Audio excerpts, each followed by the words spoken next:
ওরা বলেছিল নাকি আমরা এলে মাছ খাওয়া যাবে না। আমরা মা ক্যান্টিনের নাম মা আহার করে নেক্সট উইক থেকে সপ্তাহে 2 দিন মাছের ব্যবস্থা করছি। আমি আশা করবো তৃণমূলীরাও গিয়ে ওখানে 5 টাকায় মাছ খেয়ে আসবে। মাছে ভাতে বাঙালি, বাঙালির কৃষ্টি সংস্কৃতির সঙ্গে জড়িয়ে তাদের ভোজন বিলাস। কিন্তু রাজনীতির আঙিনায় বাঙালির প্রিয় সেই মাছ ভাত নিয়ে রাজনীতি করতে ছাড়েনি তৃণমূল। ভোটের আগে বারংবার তৃণমূল রাজ্যবাসীকে বোঝাতে চেয়েছে যে বিজেপি ক্ষমতায় এলে নাকি বাঙালি হারাবে তাদের ঐতিহ্য সংস্কৃতি, খাওয়া যাবে না নাকি মাছ ভাত। রাজ্যের পালাবদলের পর তৃণমূলে সেই প্রচারকে ভ্রান্ত প্রমাণ করতে বারবার মাছ ভাত খাওয়ার অনুষ্ঠানের আয়োজন করেছে বিজেপি।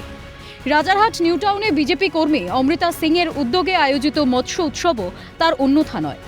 অনুষ্ঠান থেকে সম্প্রীতির বার্তা প্রচার সংগঠনের। আমাদের সরকার আসার আগে এই ন্যারেটিভ ছিল যে বিজেপি সরকার আসলে মাছ ভাত বন্ধ হয়ে যাবে। তারপরে আমাদের কিছুদিন আগে ঈদ গেল, ঈদ নিয়েও অনেক কন্ট্রোভার্সি হয়েছিল। ভাবলাম যে দুটোই সম্প্রদায়কে নিয়ে, এই যে ঈদ আর জামাই ষষ্ঠী, এটা নিয়ে যদি আমি এই এলাকায় যেখানে আমাদের 6টা পার্ট 7টা বুথ, এটা পুরোটাই মুসলিম এরিয়া, যদি আমরা এই অনুষ্ঠানে এখানে করি তারা যে বার্তাটা আমরা পাবো ইউনিটি ব্রাদারহুড, সেটা কিন্তু বজায় থাকবে। তাই জন্যই সেখান থেকে এই প্রচেষ্টাটা নেই। এবং তৃণমূল থাকলে রাজ্যে মানুষ মাছ খেতে পারতো না, এটা ফ্যাক্ট ছিল। মাছ কিনতে তো টাকা লাগে, টাকা করতে আসতো কাজ না থাকলে। তো মাছে ভাতে বাঙালি, কিন্তু প্রথম 5টা ফিশ কনজিউমিং স্টেটের মধ্যে পশ্চিমবঙ্গ পড়ে না। কারণটা কি? টাকা নেই, কিনবে কোত্থেকে মাছ। প্রচার হয়, প্রচার আর অ্যাকচুয়াল সত্যতা এক নয়।